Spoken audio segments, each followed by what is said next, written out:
नमस्कार, कैसे हो बच्चों। आज हम शुरू करने वाले हैं गति के नियम का पार्ट नंबर 7, जिसमें हम पढ़ेंगे घर्षण क्या होता है। इस वीडियो में मैं आपको इतनी गारंटी जरूर दिला सकती हूँ कि बच्चों का जो कंफ्यूजन होता है, स्पेशली जब आपका स्थितिज घर्षण बल आता है, कि उसका क्या मान लेना है, वो आरोपित बल के बराबर होगा या नहीं होगा, या कब स्थितिज घर्षण होगा और कब नहीं होगा, तो वो आपका बिल्कुल कंफ्यूजन आज क्लियर हो जाएगा। पहले भी कह चुकी हूँ, दोबारा से कह रही हूँ, यहाँ हम नहीं पढ़ते हैं आपकी 11वीं कक्षा को पास करने के लिए। हम किस लिए पढ़ रहे हैं? जिससे कि आप अपने कंपटीशन को क्रैक कर सको।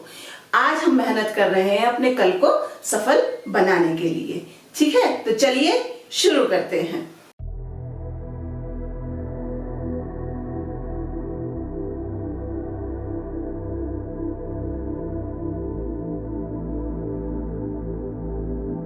तो ये तो था आपका जो लास्ट लेक्चर में हमने क्वेश्चन पूछा था, उसका solution. Being a single person, I'm working really hard for you and for myself also. So please जितना हो सके उतना वीडियो को शेयर कीजिए और सब्सक्राइब किए बिना बिल्कुल नहीं जाइए। आपको कोई भी कंफ्यूजन हो, आप प्लीज मुझे कमेंट करो। आपको वीडियो अच्छा लगा है या बुरा लगा है, कोई प्रॉब्लम नहीं है। बुरा भी लगा है तो बुरा भी बताओ, क्यों लगा है, क्या कमी है वो भी बताओ। मैं पूरी कोशिश करूंगी कि आपको जो भी खामी लगी है उसे मैं सुधार सकूं। सो प्लीज जितना हो सके उतना वीडियो को शेयर कीजिए अपने फ्रेंड्स के साथ, अपनी फैमिलीज के साथ। पूरी कोशिश है मेरी कि फ्री में बच्चों को अच्छे से अच्छा, स्पेशली हिंदी मीडियम के बच्चों को अच्छे से अच्छा कंटेंट मिल सके, हर टॉपिक के साथ ज्यादा से ज्यादा न्यूमेरिकल्स उन्हें मिल सके। तो चलिए शुरू करते हैं आज का टॉपिक घर्षण। तो ये बोर्ड में हमारा क्या बना हुआ है, पहचान गए हो, बहुत अच्छी बात है। नहीं पहचान पाए हो तो अभी एक्सप्लेन कर देते हैं। ये हमारा कैरम बोर्ड। कैरम बोर्ड हर बच्चे ने अधिकतर खेला होगा, ठीक है। तो उसमें होता क्या है कि आपके बीच में गिट्टियां रखी होती हैं, आपका एक स्ट्राइकर होता है जिससे आप मारते हो। तो अब यहाँ पे अगर आप अपना स्ट्राइकर यहाँ पे धीरे से रखो, ठीक है, जोर से भी रख लो, मम्मी की डांट पड़ेगी, जोर से रखोगे बोर्ड टूट जाएगा, ठीक है। स्ट्राइकर रखा और आपने धीरे से किक करा तो क्या होगा, ये स्ट्राइकर अगर आपने धीरे से ऐसे मारा है तो क्या वो दूर तक चला जाएगा? नहीं। वो सपोज यहाँ आके रुक गया, थोड़ी दूरी पे आके वो रुक गया। अब क्यों रुक गया? इसमें देखो एक चीज, ये हमारा बोर्ड हो गया, ठीक है। ये कैरम बोर्ड का जो नीचे वाला सरफेस है ये हमने ऐसे दिखाया, ऊपर हमारा ये स्ट्राइकर रखा हुआ है, ठीक है। साइड व्यू आ रहा है ये आपका। तो इस स्ट्राइकर पे आपने बल लगाया ऐसे, तभी तो ये आगे गया। तो बल हमारा किस दिशा में ऐसे लगा हुआ है। और कौन कौन से बल लग रहे हैं इस पे? एक बल ऊपर की ओर लगा हुआ है प्रतिक्रिया बोर्ड के द्वारा, और दूसरा बल इस स्ट्राइकर का क्या है, mg लगा हुआ है नीचे की ओर। तो जब इसमें केवल आगे, ये दोनों बल तो एक दूसरे को संतुलित कर रहे हैं, क्योंकि स्ट्राइकर हमारा ऊपर नीचे नहीं जा रहा, सीधे जा रहा है। अब ये बल लगा हुआ है तो स्ट्राइकर को आगे जाते रहना चाहिए था, पर ये रुक जाता है। इसका मतलब कोई और भी बल लगा हुआ है जो इस बल का विरोध कर रहा है। तो वो क्या है, इस तल के द्वारा, इस तल के समानांतर जो बल लगा हुआ है F, स्मॉल f से इसे प्रदर्शित करते हैं। वो बल जो इस स्ट्राइकर को रोक रहा है उसे हम क्या कहते हैं, हमारा घर्षण बल। तो घर्षण बल क्या होता है? यहाँ से पहली चीज, ये भी एक कांटेक्ट बल है, सी संपर्क में लगा हुआ है, ठीक है। ये कौन सा बल है? संपर्क बल है। तो घर्षण बल हमारा क्या होता है? पहला संपर्क बल है, या इंग्लिश में क्या कहते हैं इसे? Contact force. दूसरा, ये बल आपका तल के समानांतर लग रहा है। देखो बोर्ड के द्वारा लगाए गए कौन कौन से बल है? तो प्रतिक्रिया बल जो कि अभिलंबवत लगता है, दूसरा घर्षण बल जो कि समानांतर लगता है। तो ये तल के समानांतर लगता है, समानांतर लगता है।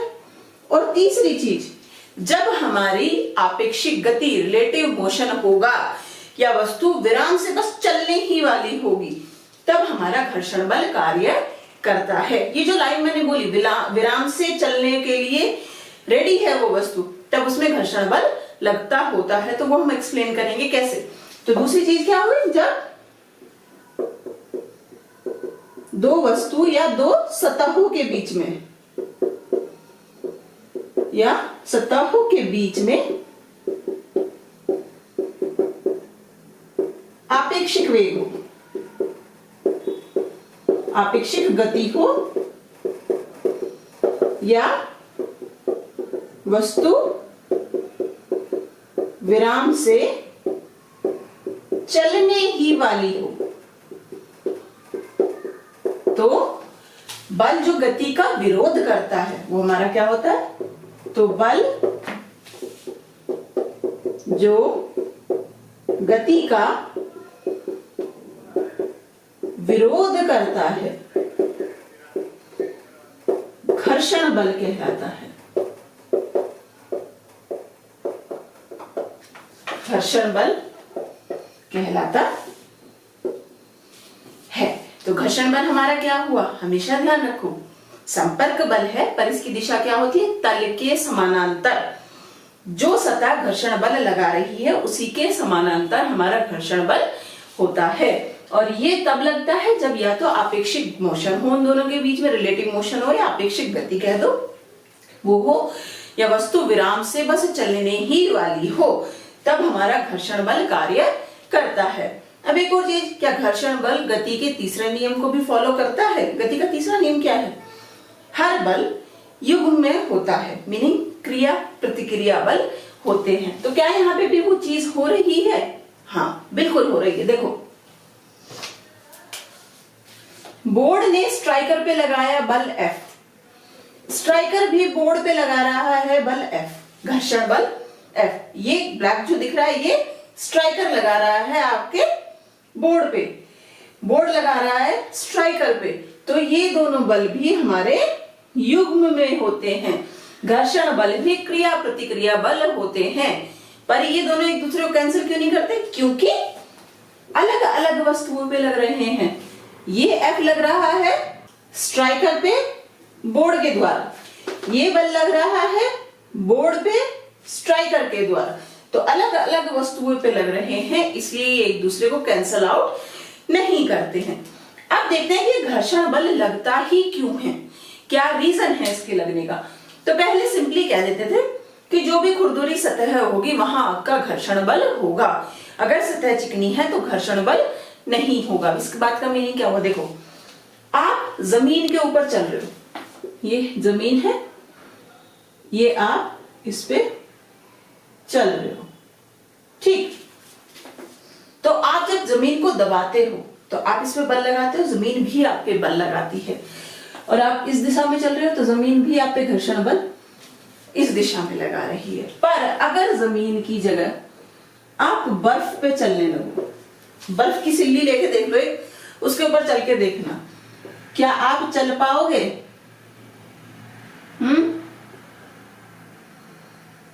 आप ऐसे मिलोगे बर्फ के ऊपर। क्यों? क्योंकि वहां पे घर्षण बल नहीं है। तो घर्षण बल गति का विरोध करने के साथ साथ गति में सहायक भी होता है। अगर घर्षण बल नहीं होगा तो आप चलोगे नहीं, आप फिसलोगे, ठीक है। घर्षण बल नहीं होगा तो आप फिसलोगे, चलोगे नहीं। तो घर्षण बल केवल ये कहना गलत होगा कि गति का विरोध करता है। अगर गति का विरोध करता तो आप चल कैसे पाते, ठीक है ना। तो वो आपका सहायक भी है। पर हाँ, चलते हुए आप कोई पेड़ आपने लिया, वो चलते चलते रुक जाता है, तो क्यों? क्योंकि घर्षण बल विपरीत दिशा में कार्य कर रहा है। तो इस बल को घर्षण बल के विरुद्ध कार्य करना पड़ता है, इसलिए ये कम होता चला जाता है और पिंड अंत में रुक जाता है। तो हम थे घर्षण बल लगता क्यों है? तो ये तो पुराना माना जाता था कि खुरदरी सतह होगी तो घर्षण बल लगेगा, चिकनी सतह होगी तो घर्षण बल नहीं लगेगा। माना अभी भी यही जाता है, पर अब इसकी क्लियर एक्सप्लेनेशन दी हुई है। तो अभी मुझे क्या बोलते हैं कि अगर आप इन दो सतहों के, मान लो यही है स्ट्राइकर और बोर्ड है, अगर आप इसको माइक्रोस्कोपिक लेवल पे देखो, माइक्रोस्कोप से देखो तो कैसा दिखाई देगा? कुछ ऐसा सा दिखाई देगा, ठीक है। कुछ खुरदरे, उबड़ खाबड़, कोई भी सरफेस आपको बिल्कुल बहुत चिकनी नहीं दिखाई देगी। दूसरा, बोर्ड भी फिर ऐसे ही दिखाई देगा, ठीक है ना। तो ये आपका, ये सरफेस मैंने किसकी दिखाई? आपकी स्ट्राइकर। ये सरफेस किसकी है? कैरम बोर्ड की, ठीक है। तो अब देखो यहां पे क्या हो रहा है, यहां पे जो ये है ये जो ऊंचाइयां हैं ये एक दूसरे के ऐसे हैं, जो ये एक दूसरे के इतने पास आ जाती है कि इनमें आणविक बंध बन जाते हैं, जिससे इलेक्ट्रॉन का आदान प्रदान होना शुरू हो जाता है। अब ये बंध आपके स्ट्रॉन्ग बन गए हैं, तो इन बंधों को तोड़ने के लिए आपको कुछ फोर्स लगानी पड़ती है। भाई आपने पीछे से धक्का मारा तभी तो आपका स्ट्राइकर चला, तो जब आपने धक्का मारा तो ये बोर्ड यही है, स्ट्राइकर आगे चला तो ये बंध आपके टूटेंगे, ठीक है। तो जो ये बंध बन रहे हैं यही घर्षण बल का कारण होता है।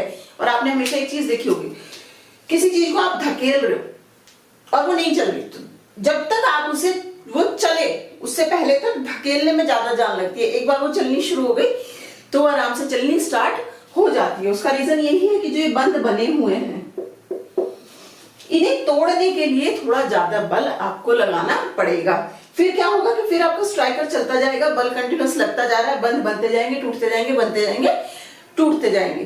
तो घर्षण बल का कारण क्या होता है, माइक्रोस्कोपिक लेवल पे देखो तो अणुओं के बीच बने हुए रासायनिक बंध, उन्हें तोड़ने के लिए हमें एक्स्ट्रा बल कैपिटल एफ की जरूरत होती है।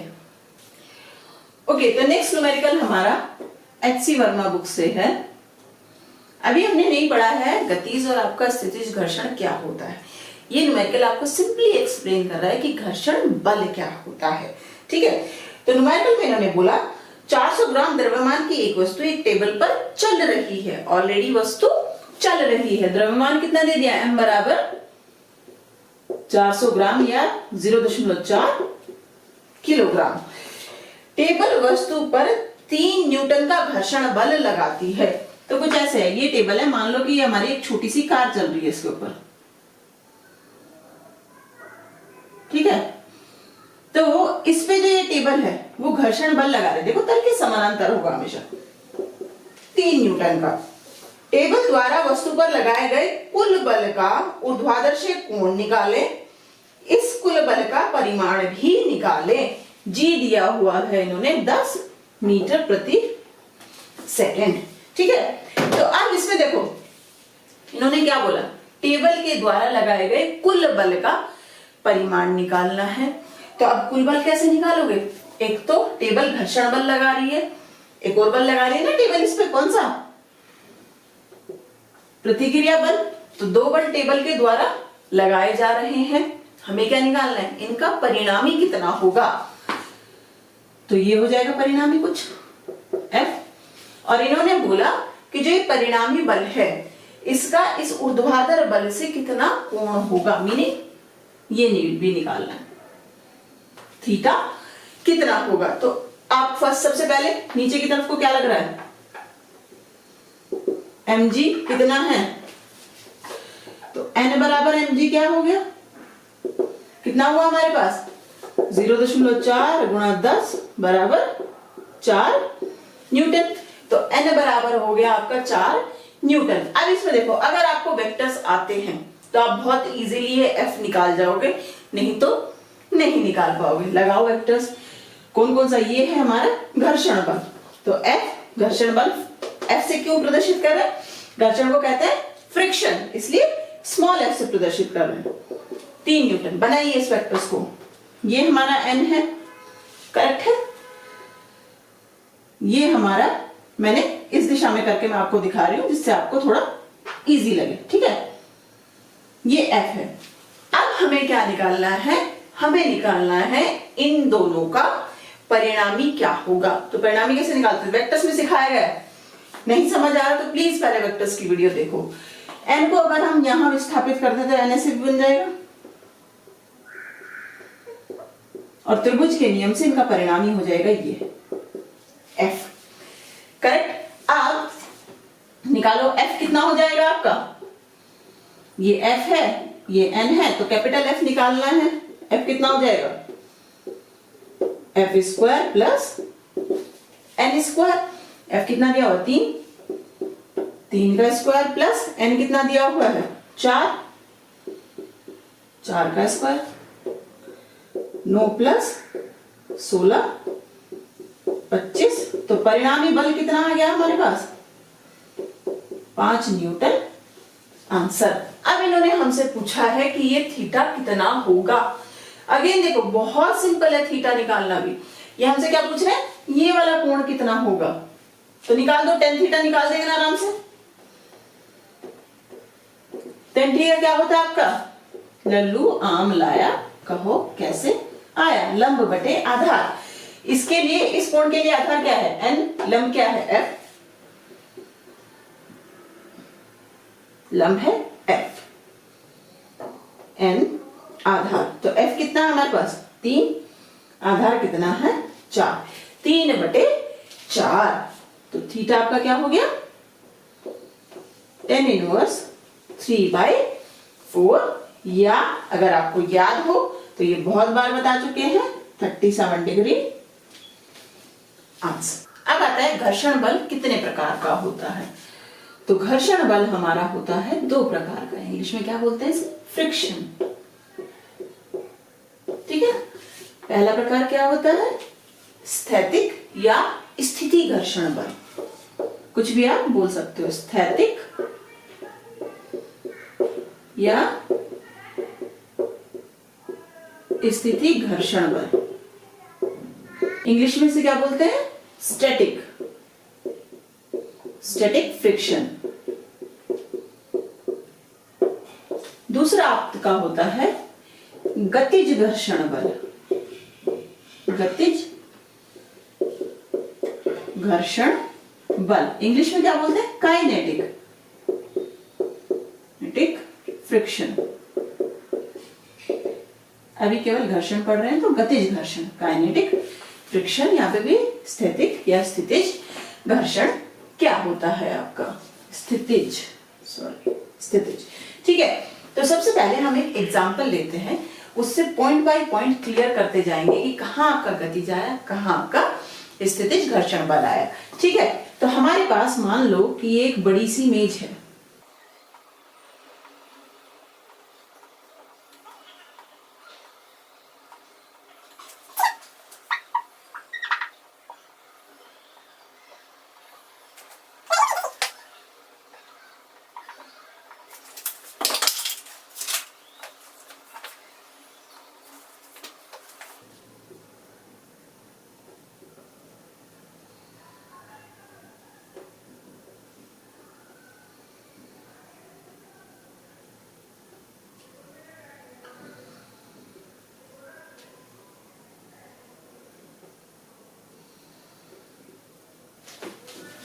तो ये मान लिया हमने हमारे पास एक मेज है, करेक्ट। अब यहाँ पे एक बंदा है जो इस पे फोर्स लगाता है, मेज हमारी काफी भारी है, उसे धकेल के यहां से यहां ले जाने की कोशिश कर रहा है।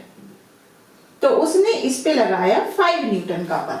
ठीक है, अब मेज कहाँ है, फर्श के ऊपर है। जैसे ही इसने मेज के ऊपर 5 न्यूटन का बल लगाया तो इसमें ये बल गति प्रदान करेगा, तो जो फर्श है वो इसके विपरीत दिशा में घर्षण बल लगाएगा 5 न्यूटन का। तो मेज हमारी अभी भी स्थिति में बनी हुई है क्योंकि इसने इस बल को कैंसिल, ये बल इधर की तरफ को, घर्षण बल इधर की तरफ को। अब क्या करा, एक और बंदा आ गया,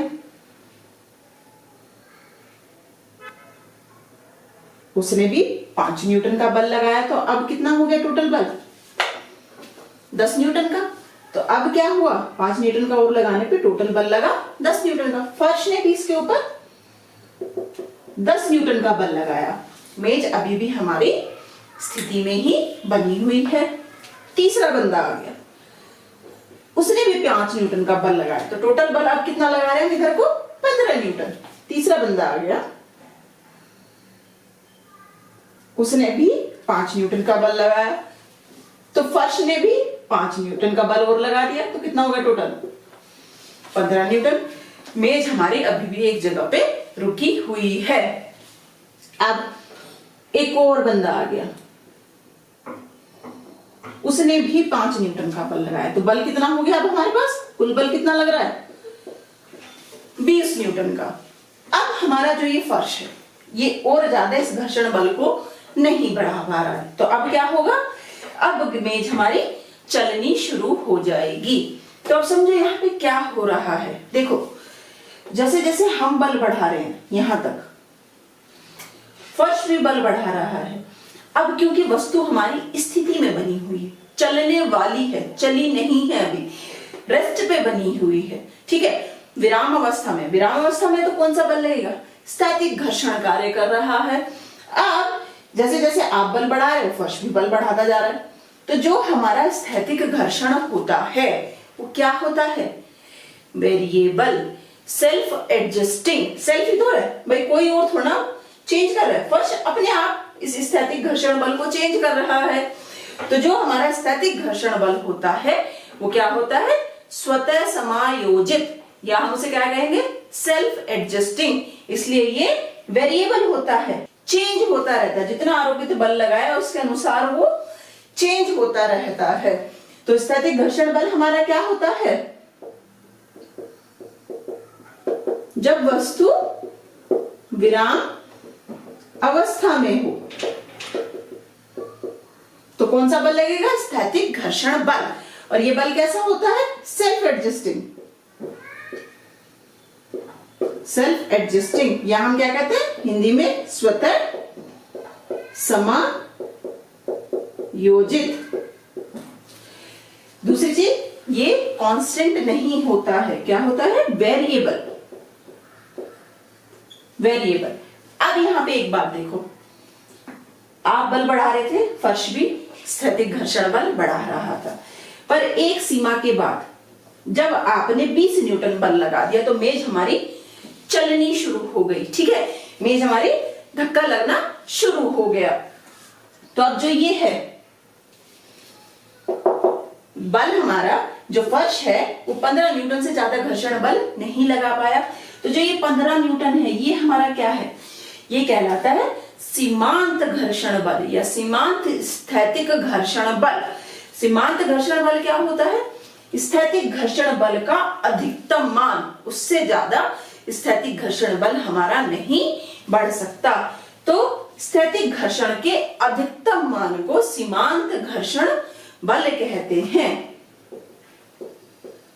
स्थैतिक घर्षण बल के अधिकतम मान को सीमांत घर्षण बल कहते हैं। और इंग्लिश में से क्या कहते हैं? Limiting friction. सीमांत, जहां इसकी लिमिट हो गई उससे ज्यादा ये बढ़ ही नहीं सकता। तो इसे स्थैतिक घर्षण बल का जो अधिकतम मान है उससे ज्यादा वो बढ़ ही नहीं सकता, उस मान को हम कहते हैं सीमांत घर्षण बल या लिमिटिंग फ्रिक्शन। अब इसके बाद क्या हुआ? वस्तु हमारी चलनी शुरू हो गई, ठीक है। अब कौन सी चीज आई? गतिज घर्षण। तो घर्षण बल तो अभी भी लगेगा, पर अब इस सीमांत बल से कुछ कम घर्षण बल लगेगा। फोर्स जो हमारी थी, अब जो ये F15 इधर को लगना स्टार्ट होगा वो क्या करेगा? गति का विरोध, गति को कम करने की कोशिश, पर इससे ज्यादा घर्षण बल नहीं लग पाएगा। तो गतिज घर्षण बल हमारा कब आता है? जब दो सतहों के बीच सापेक्ष या आपेक्षिक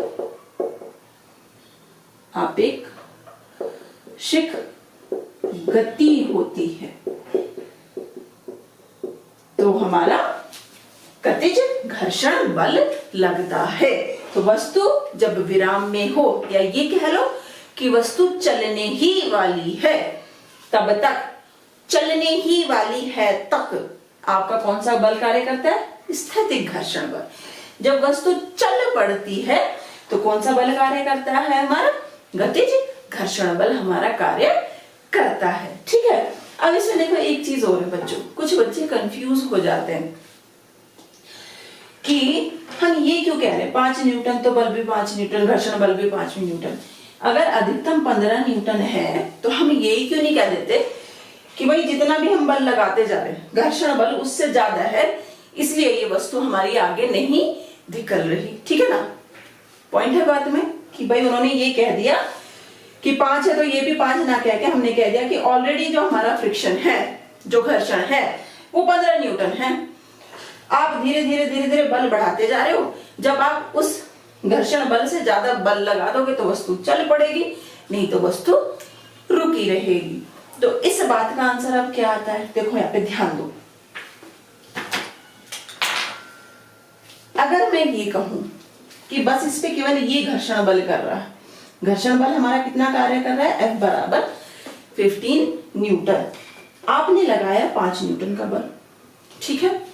तो ये कुछ ऐसा हो गया, अगर मैं इसका पॉइंट डायग्राम बनाऊं, आपने लगाया 5 न्यूटन का बल, फर्श लगा रहा है 15 न्यूटन का बल, तो इस पे नेट बल कितना लग रहा है, 10 न्यूटन। किस दिशा में लग रहा है, इस दिशा में। तो क्या होना चाहिए प्रैक्टिकली, आप इधर को धकेल रहे हो और मेज उल्टी चलनी शुरू हो जाए। ऐसा होता है रियल लाइफ में। आप किसी चीज को धकेल रहे हो और वो हिल नहीं रही है, इसका मतलब उसका फ्रिक्शन ज्यादा है, तो क्या वो चीज उल्टी चलनी शुरू हो जाती है।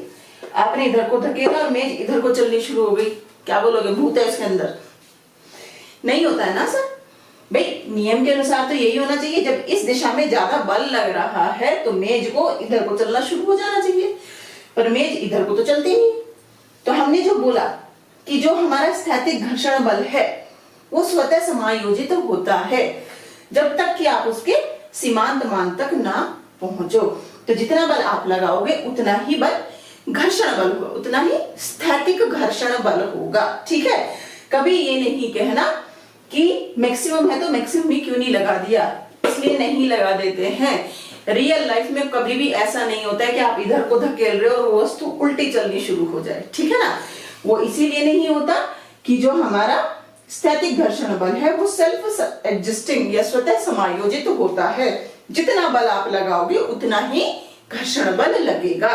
तभी ये दोनों, इधर भी 5 न्यूटन है तो इधर भी 5 न्यूटन ही होगा, तभी ये दोनों एक दूसरे को कैंसिल करेंगे और वस्तु हमारी विराम में ही बनी रहेगी। पहले समझते हैं गतिज घर्षण बल क्या होता है। ये इजी है इसलिए इसे पहले करते हैं। इंग्लिश में क्या बोलेंगे इसे, काइनेटिक फ्रिक्शन फोर्स। गतिज का मतलब हमेशा काइनेटिक होता है, ठीक है। काइनेटिक फ्रिक्शन फोर्स, ठीक है। तो हमने क्या कहा कि मान लो रोड पे हमारी ये एक कार चल रही है। आज तो कार भी गलत बन गई,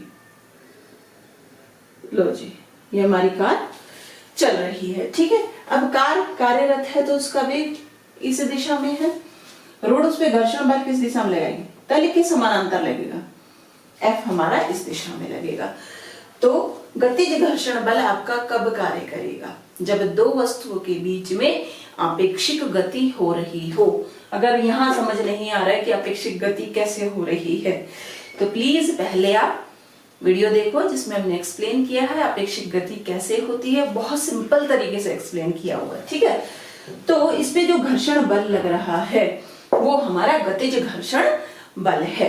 एक और बात, जो ये गतिज घर्षण बल है ये एक नियत बल होता है, जितना लगा है उतना ही लगता रहेगा, कांस्टेंट होता है, ये बढ़ेगा या घटेगा नहीं, ठीक है। तो गति के दौरान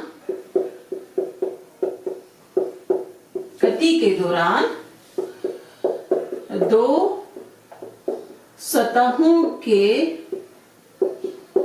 बीच गति के विरुद्ध कार्य करने वाले बल को क्या कहते हैं, गतिज बल कहते हैं, सॉरी गतिज घर्षण बल कहते हैं, घर्षण बल कहते हैं। घर्षण बल हमारा क्या होता है, अभी मैंने बताया, हमेशा याद रखो, बहुत इंपॉर्टेंट चीज है। घर्षण बल कांस्टेंट होता है, कांस्टेंट नियत होता है। प्रदर्शित किससे करते हैं इसे, F काइनेटिक।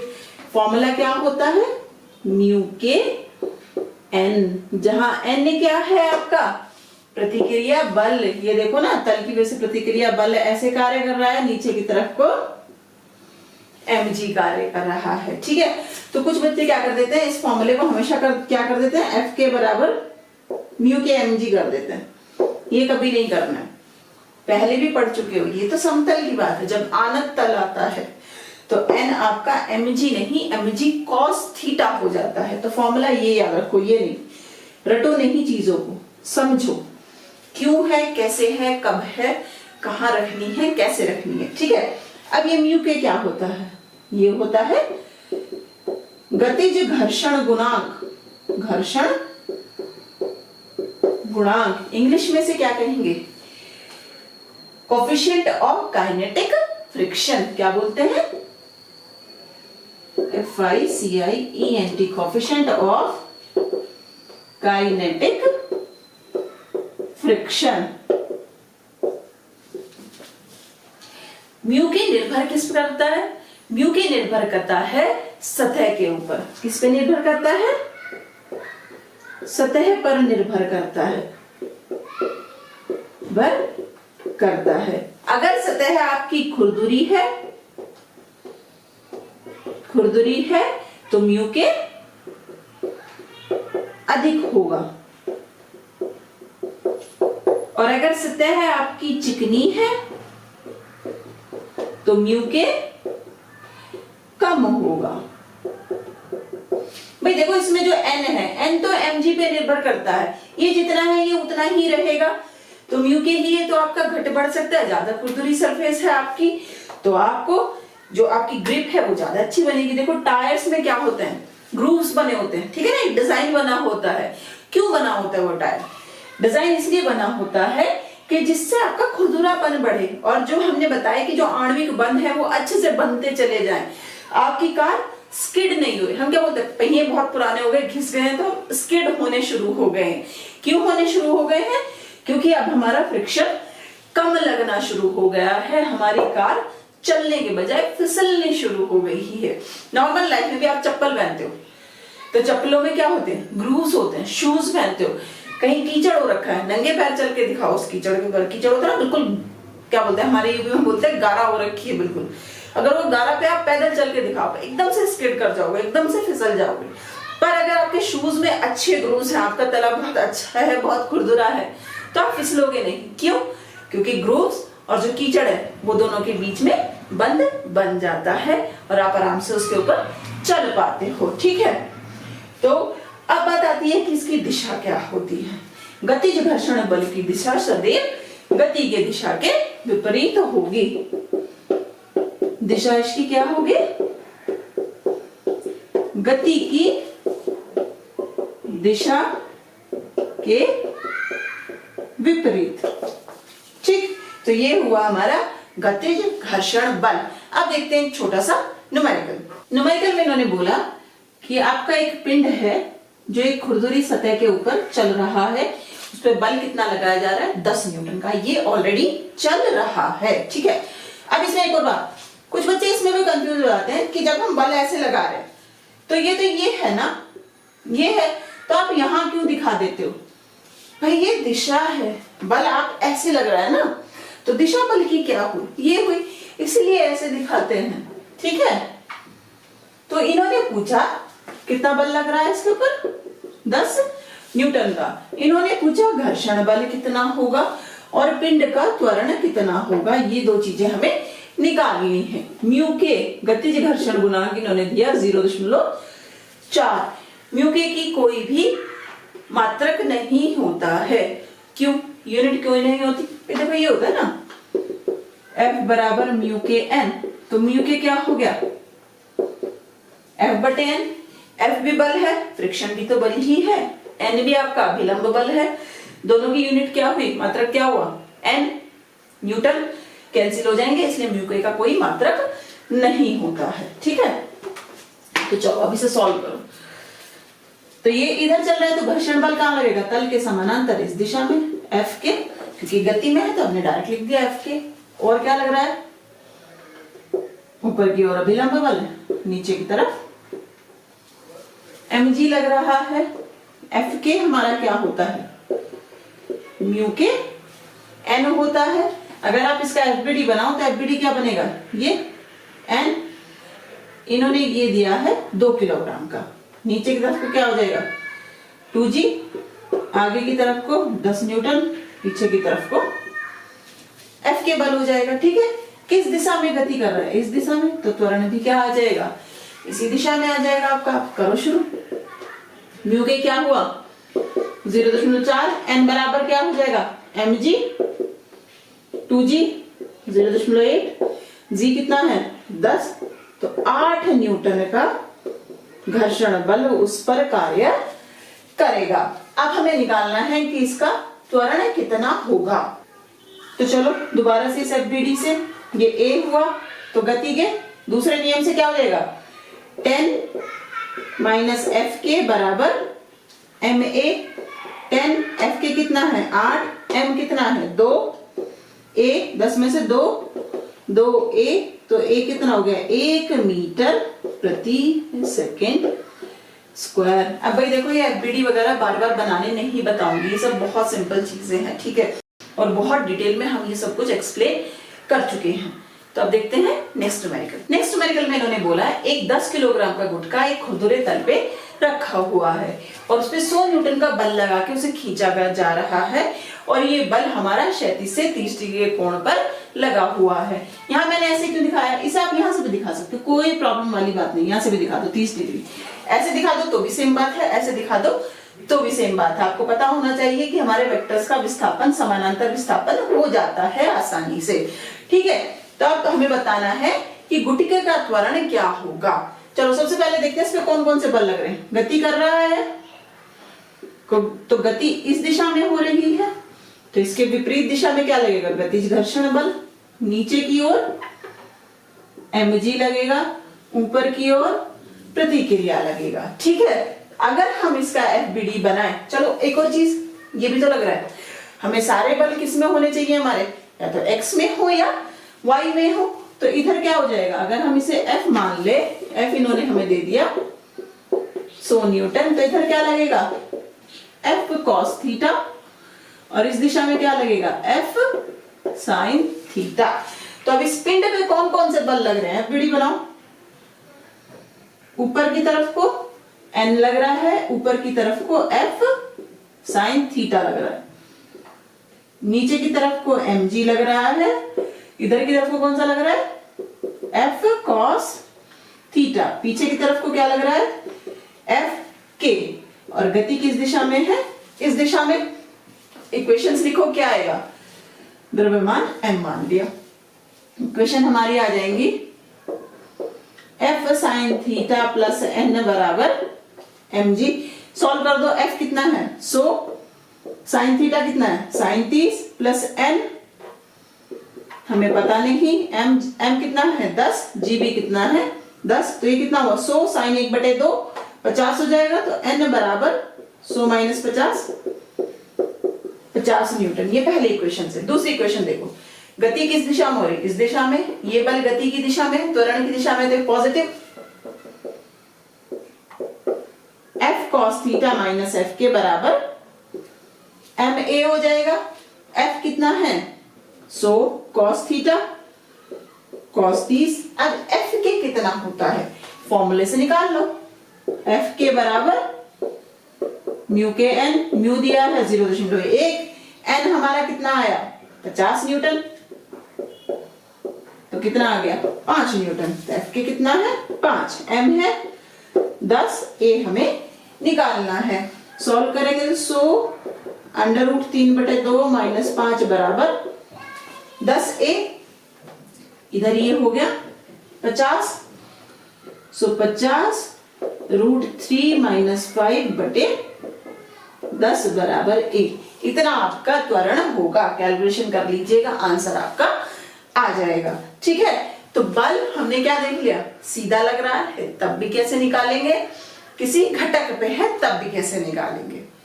सेम न्यूमेरिकल में अगर हम अपने बल की दिशा बदल दे तो देखिए कैसे होगा।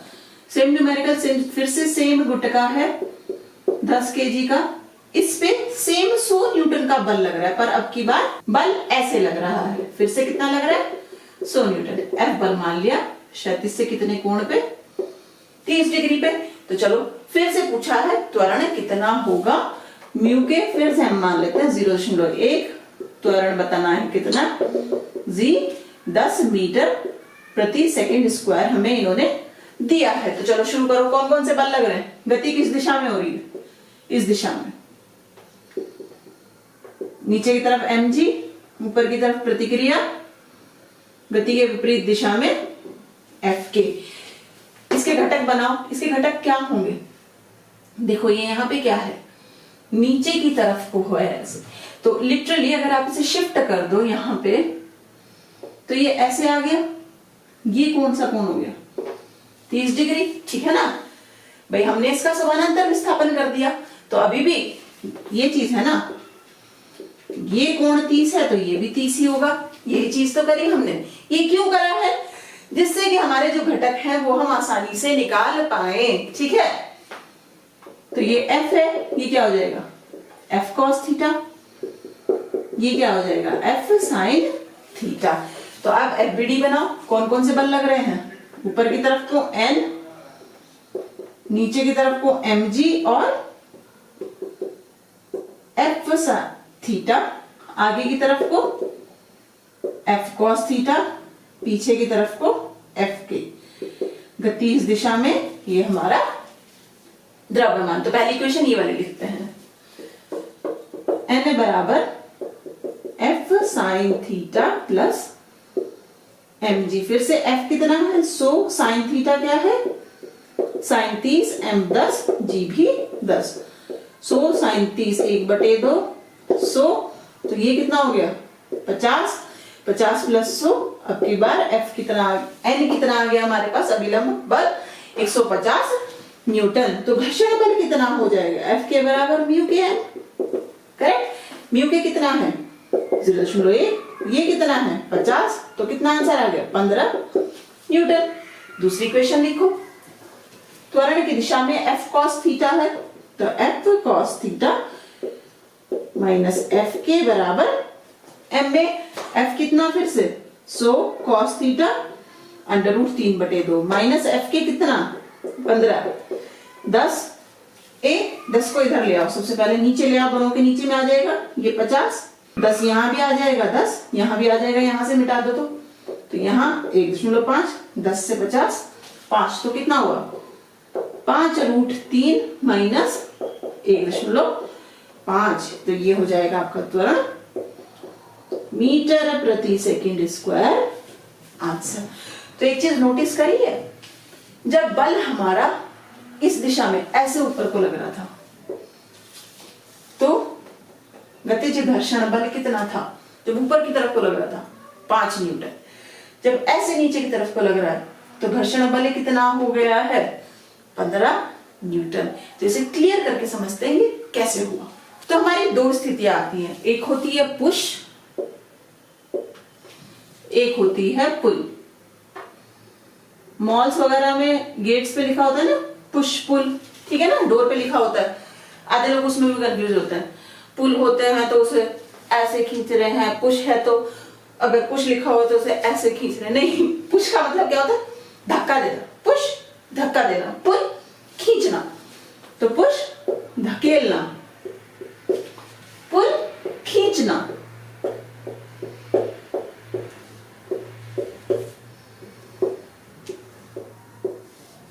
तो अब हमें देखना है किस स्थिति में हमारा घर्षण बल ज्यादा होगा। तो चलो करो। पुश कर रहा है तो कैसे होगा? पुश हमारा बल ऐसे लग रहा है और किसी कोण थीटा पे लग रहा है क्षैतिज से।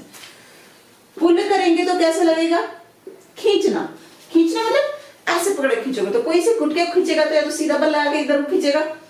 हमने कहा किसी थीटा कोण पे लग रहा है बल, F थीटा कोण पे लग रहा है। सेम द्रव्यमान है m, थीटा भी सेम है। तो चलिए निकालते हैं। पहले इसमें निकालो कौन कौन से बल लग रहे हैं। फिर से इसे नीचे ले आओ तो आपके लिए इजी हो जाएगा।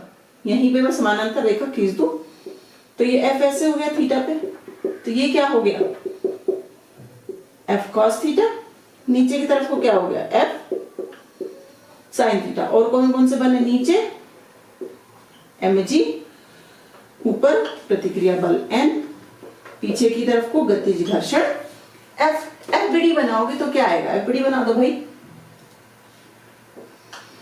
n नीचे mg, नीचे की तरफ F साइन थीटा, इधर की तरफ को F कोस थीटा। गुट का चल कैसे रहा है, ऐसे, तो त्वरण की दिशा ये है, और इधर की तरफ को F के। पहले ये इक्वेशन लिखो, n बराबर क्या हो गया, mg plus F sine theta.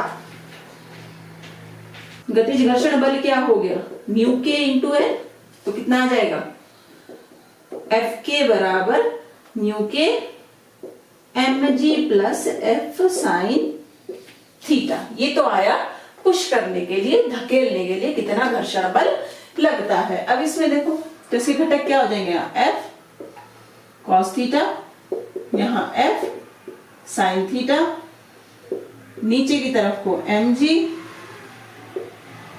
ऊपर की तरफ को n, पीछे की तरफ को घर्षण बल F की।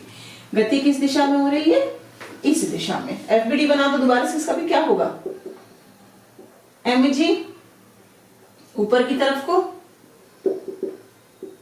n, ऊपर की तरफ को F साइन थीटा, ये वाला, आगे की तरफ को F cos थीटा, पीछे की तरफ को F की दिशा ये है n।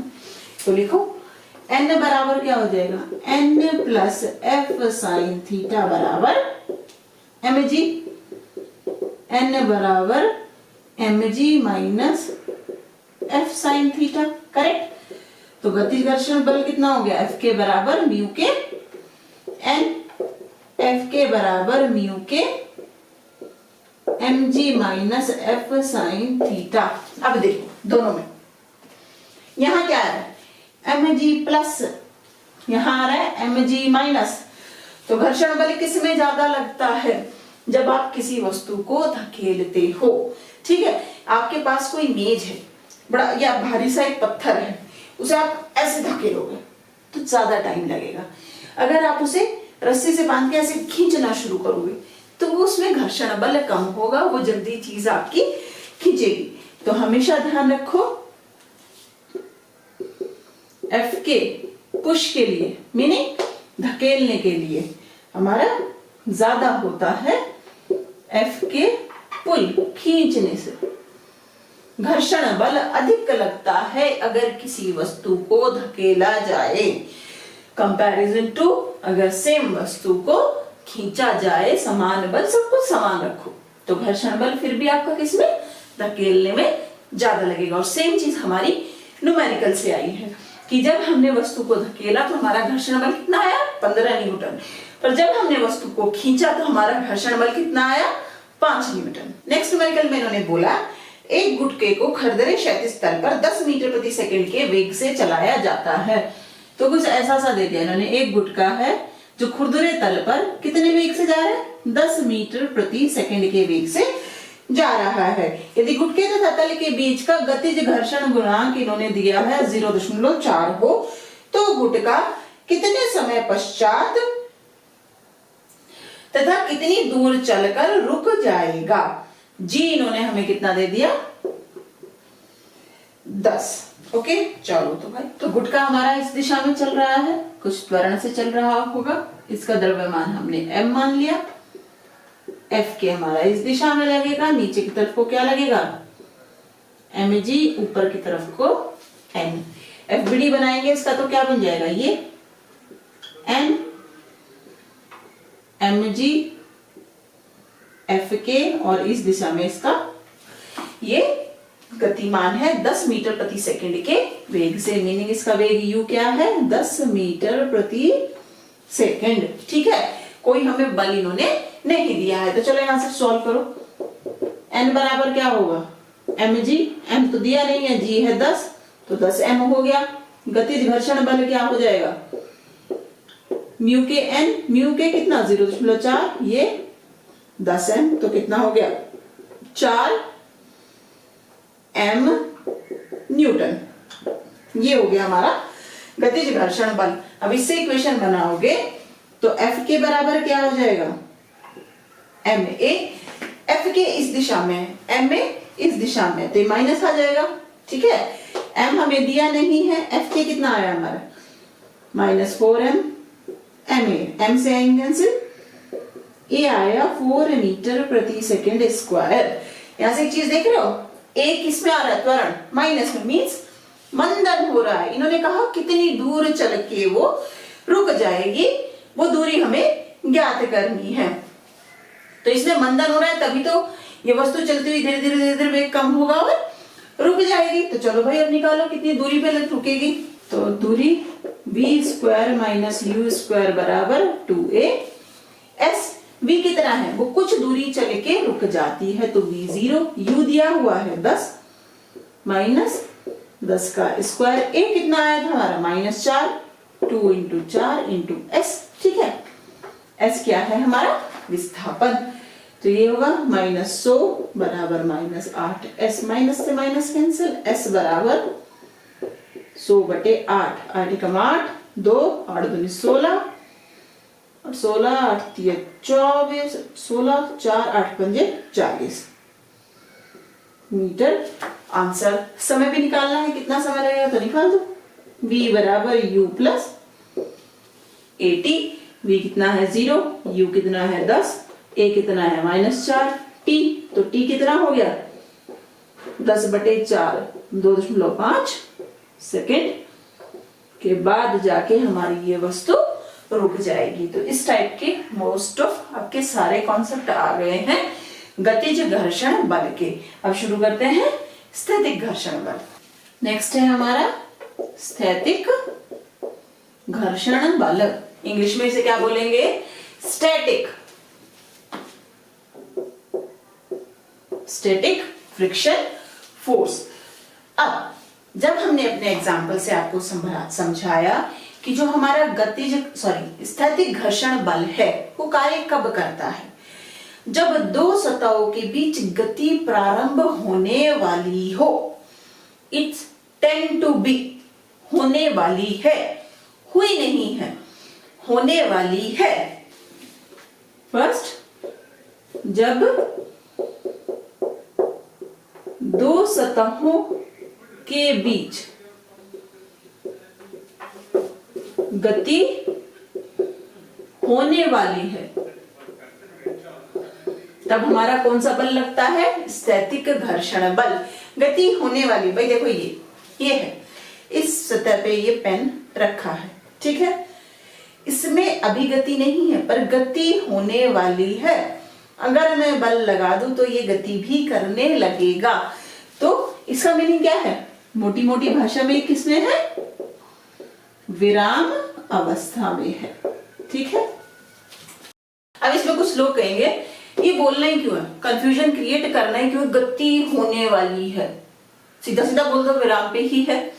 तो इसका रीजन ये है कि जो हमारा घर्षण बल है उसमें दो चीजें आती हैं, घर्षण बल और सीमांत घर्षण बल। ठीक है, स्थैतिक घर्षण बल में तो ये लाइन होती है उस कंफ्यूजन को दूर करने के लिए। जब न्यूमेरिकल करेंगे तो आपको अच्छे से समझ आएगा।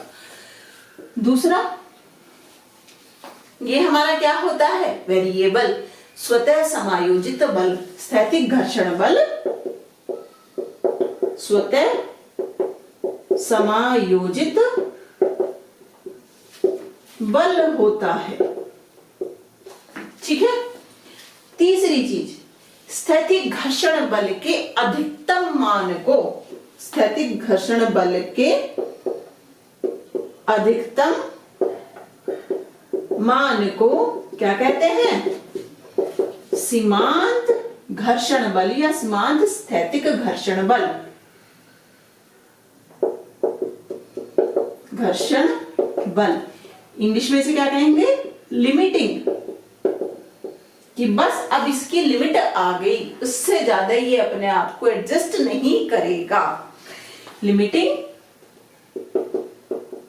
Friction force. ठीक है, अब फॉर्मूले की बात आती है। तो जो हम ये फॉर्मूला लिखते हैं FS मैं मैक्स से दिखा रही हूं।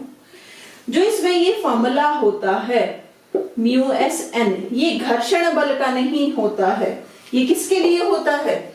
सीमांत घर्षण बल। हमेशा याद रखो, स्थैतिक घर्षण बल के लिए, एफएस के लिए कोई फॉर्मूला नहीं है। जो फॉर्मूला दिया है वो एफएस के स्थैतिक घर्षण बल के अधिकतम मान मींस सीमांत घर्षण बल के लिए दिया हुआ है।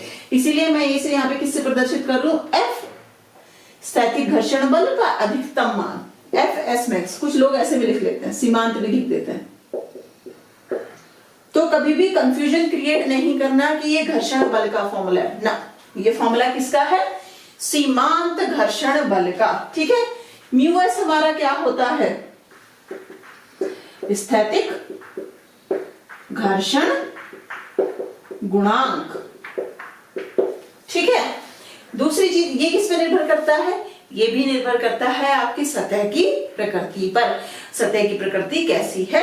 अगर वो खुरदरी है तो ये अधिक होगा, अगर वो आपकी चिकनी है तो ये कम होगा। चौथी बात आती है घर्षण बल। स्थैतिक घर्षण बल की दिशा क्या होती है? तो इसकी दिशा होती है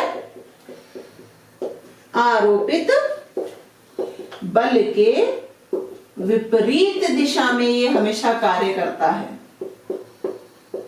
विपरीत दिशा में ये कार्य करता है।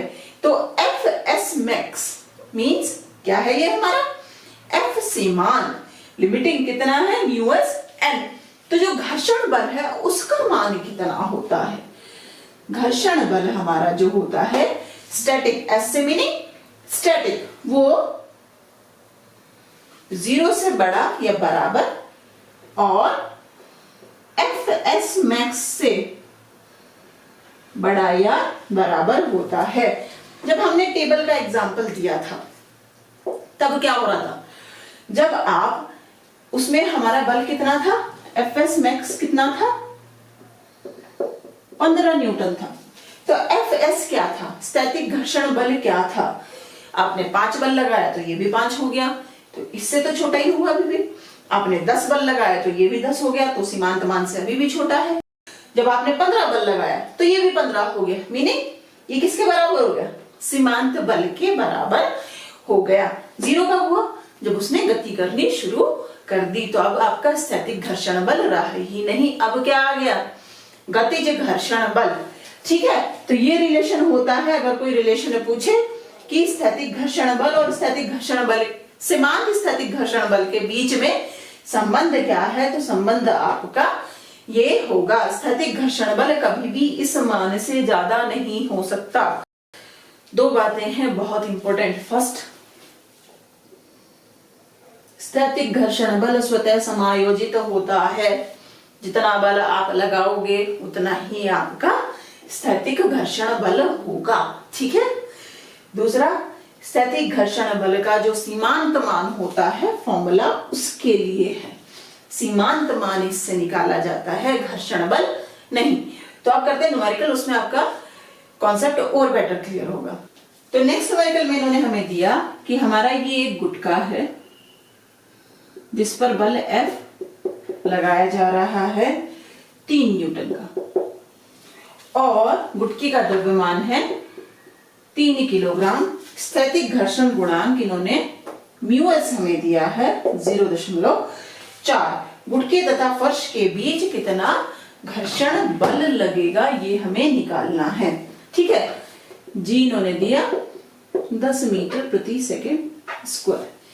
एक चीज, कई बार अधिकतर जब आप कंपटीशन लेवल में जाते हो तो आपको कभी भी ये नहीं बोला जाता कि स्थैतिक घर्षण गुणांक है या गतिक घर्षण गुणांक है। तो सबसे पहले तो आपको यही पता करना होता है कि जो बल लग रहा है उससे गुटका हमारा चल रहा है या विराम में ही है। तो वो कैसे पता करते हैं, सबसे पहले वो चीज समझते हैं। तो अब इसमें एफबीडी बनाओ, क्या कहोगे? नीचे की तरफ को mg, ऊपर की तरफ को n। ठीक है, घर्षण, ये बल ऐसे लग रहा है तो घर्षण बल किधर को लगेगा? F। अभी हमें पता नहीं है कि हमारा स्थैतिक बल है या गतिक है। ठीक है, तो चलिए निकालते हैं। सबसे पहले आप निकाल दो एफ एस मैक्स कितना होगा, सीमांत घर्षण बल कितना है, क्या होता है म्यू एस एन। अगर उन्होंने म्यू एस नहीं दिया, खाली म्यू दिया हुआ, तो म्यू को लेके डायरेक्ट आप निकाल दो। तो म्यू कितना है 0.10, एन कितना है, एफबीडी बनाओगे तो एम जी के बराबर। एम कितना है यहाँ पे 3, जी है 10, 4 × 12, तो 12 न्यूटन का एफ एस मैक्सिमम। तो अब एक चीज देखो, आरोपित बल कितना है 3 न्यूटन, सीमांत घर्षण बल कितना है 12 न्यूटन। तो लगाया गया बल अभी भी आपके सीमांत घर्षण बल से कम है, तो वस्तु इसका मतलब क्या है, विराम पर है। तो अब इसमें घर्षण बल लगेगा, ठीक है। अब मैं ये तो कह नहीं सकती कि हाँ मेरा आंसर हो गया एफ एस बराबर 12 न्यूटन, बोल सकती हूँ ये, देखो क्यों नहीं बोल सकती, इधर को 3 लग रहा, इधर को 12 न्यूटन लग रहा, तो इसका मतलब बल इस दिशा में ज्यादा है, तो गुटका तो इधर को चलना शुरू हो जाना चाहिए। पर नहीं, गुटका किस पे है, विराम में है। हमने क्या बोला था, स्थैतिक घर्षण बल हमेशा क्या होता है, स्वतः समायोजित, सेल्फ एडजस्टिंग। तो आंसर 12 न्यूटन नहीं होगा। यहां से हमारा एक नोट आ जाता है, if F S max is greater than F आरोपित बल, या एफ अप्लाइड बोल दो, ठीक है। अभी से थोड़ी थोड़ी आदत डालो। अप्लाइड क्या होता है, आरोपित बल। अगर ये चीज है हमारे पास, तो घर्षण बल कितना हो जाएगा, स्थैतिक घर्षण बल किसके बराबर हो जाएगा, एफ अप्लाइड के, ठीक है। बहुत इंपॉर्टेंट नोट दे दिया है आपको न्यूमेरिकल्स के लिए, याद रखो। अगर सीमांत बल आरोपित बल से अधिक है तो घर्षण बल कितना होगा, आरोपित बल के बराबर। भाई देखो ये टुकड़ा हमारा विराम में है, तो इसका मतलब घर्षण बल भी कितना लग रहा है, 3 न्यूटन ही तो लग रहा है, तभी तो दोनों एक दूसरे को कैंसिल करेंगे और ये विराम में होगा। तो हम अपना आंसर क्या लिखेंगे, एफ घर्षण बल, स्थैतिक बल हमारा कितना है 3 Newton answer.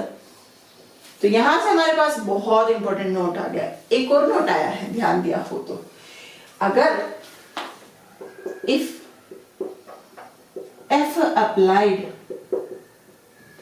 Is greater than F x max, तो वस्तु गतिमान है,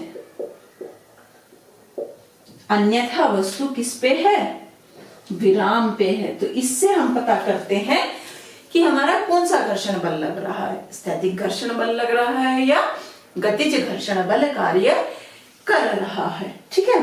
अच्छा, सेम न्यूमेरिकल में अब की बार इन्होंने क्या कर दिया कि आरोपित बल 20 न्यूटन है और इन्होंने हमसे पूछ लिया कि घर्षण बल निकालो कितना है। इन्होंने हमें म्यूएस भी दे दिया 0.6, म्यू के भी दे दिया 0.4। तो पहले तो हमें ये पता करना पड़ेगा कि क्या गुटका हमारा गतिमान है या विराम अवस्था में। तो कैसे निकालेंगे, उसके लिए हम सबसे पहले क्या निकालेंगे, एफ एस मैक्सिमम, ठीक है। एफ एस मैक्सिमम क्या होता है, mu s N. Mu s कितना है 0.6, एन कितना है m g 0.6, m 3 kilogram, g 10 metre प्रति सेकंड, तो कितना होगा 6 18 न्यूटन। तो अब यहां पे देखो क्या है हमारा एफ एक्स मैक्सिमम, सीमांत घर्षण बल हमारा कम है अप्लाइड फोर्स से, तो अब ये रोक नहीं पाएगा फोर्स, बल इधर जाता है, तो इसका मतलब गुटका क्या है, गतिमान है, ठीक है ना। गुटका हमारा शक्तिमान हो गया, ठीक है। तो अब हम कौन सा निकालेंगे, गतिज घर्षण बल, ठीक है। गतिज घर्षण बल क्या होते हैं, म्यू के एन। म्यू के कितना है 0.4, एन फिर से एम जी है 0.4, 3 गुणा 10, 4 × 12, 1.2 गुणा 10, 12 न्यूटन आंसर। देखो यहाँ पे बच्चों एक चीज चेक कर रहे हो आप, जो सीमांत घर्षण बल है वो 18 है, गतिज घर्षण बल है वो 12 है। किसी वस्तु को पहले बता चुके हैं, धकेलने में एक बार वो धिकल गई, जब वो विराम पे थी हमें फोर्स लगाना पड़ा, एक बार वो चल पड़ी तो वो चलती रहेगी, फिर आप फोर्स कम भी लगाते रहो तो भी वो चलती रहेगी। एक बार जोर लगा के आपने मेज को धकेल दिया, फिर आप चलते रहो, थोड़ा कम बल भी लगाओगे तो मेज आपकी खिसकती रहेगी। क्यों? क्योंकि आपका गतिज घर्षण गुणांक जो होता है वो क्या होता है? कम होता है सीमांत घर्षण गुणांक से। सवाल से भी निकल आया, सब चीजें बराबर थी, गतिज घर्षण गुणांक कम होता है। तो अगर कोई वस्तु विराम अवस्था से है, विराम से गति में लाने के लिए आपको उस पर बल थोड़ा ज्यादा लगाना पड़ेगा। उसके बाद अगर आप थोड़ा कम बल भी लगाओ तो वो गति में ही रहेगी, बशर्ते कि आप उसकी गति बढ़ाते नहीं जा रहे हो, एक समान वेग से जा रहे हो तो वो गति में ही रहेगी अगर वस्तु आपकी चल पड़ी है। ठीक है, तो हमेशा ध्यान रखो सीमांत घर्षण बल अधिकतम होता है, भले ही वो स्थैतिक घर्षण बल हो या आपका गतिज घर्षण बल हो, किसी से भी कंपेयर करो तो सबसे ज्यादा घर्षण बल का मान हमारा कहाँ आता है? सीमांत घर्षण बल पे। हमेशा सबसे ज्यादा जोर आपको रुकी हुई वस्तु को चलाने में लगता है। एक बार चल पड़ी तो बस चल पड़ी। खुद को देखा है कभी? पढ़ने को टालते रहो टालते रहो टालते रहो टालते रहो, आपको खुद को पुश करने में एक बार जोर लगाना पड़ता है। एक बार पढ़ने बैठ गए तो फिर पढ़ते रहोगे। ठीक है, बशर्ते कि फोन बंद कर दिया, फोन चला के रखोगे तो नहीं पढ़ पाओगे। ठीक है ना, तो फोन को बच्चों एग्जाम्स का टाइम के पास आ गया है, फोन को केवल और केवल मेरी वीडियो देखने के लिए उठाना है। मीन टू से, ठीक है, वीडियो आप किसी की भी देखो, आपकी चॉइस है, पर केवल और केवल पढ़ने के लिए उठाना है। अपना फेसबुक, व्हाट्सएप, इंस्टाग्राम, फलाना ढिमकाना जो कुछ भी है सब बंद कर दो, केवल और केवल पढ़ाई पे ध्यान दो।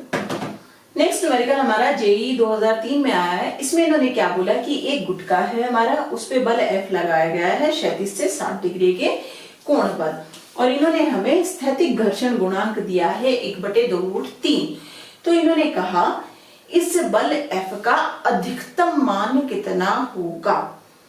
तो जेई में आया, सीधा तो पूछेंगे नहीं, बल F आरोपित बल अधिकतम कब होगा? जब वो किसके बराबर होगा? F सीमांत। देखो स्थैतिक है ना, स्थैतिक में आपका अधिकतम घर्षण बल कितना होता है? सीमांत मान होता है। और आरोपित बल अगर वो अधिकतम पूछ रहा है तो किसके बराबर होगा?